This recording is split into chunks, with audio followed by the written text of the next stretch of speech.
La deuxième chose, c'est que nous ne faisons que continuer ce qui a toujours été fait. On n'a rien inventé, on n'a pas changé quelque chose. On dit la même messe qui s'est toujours dit, que disaient les prêtres pendant tous les siècles précédents.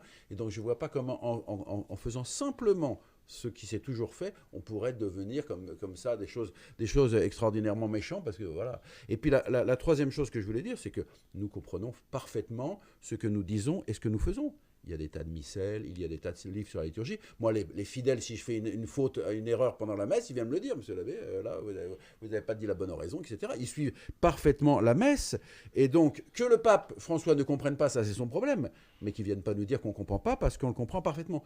Donc, je suis à la chapelle Notre-Dame de Consolation, au cœur de Paris. Donc, il y a 30 millions de touristes qui viennent à Paris chaque année. Donc, parmi ces touristes, il y a un certain nombre de gens qui sont attachés à la tradition. Donc, à la chapelle Notre-Dame de Consolation, tous les dimanches, il y a des étrangers de passage.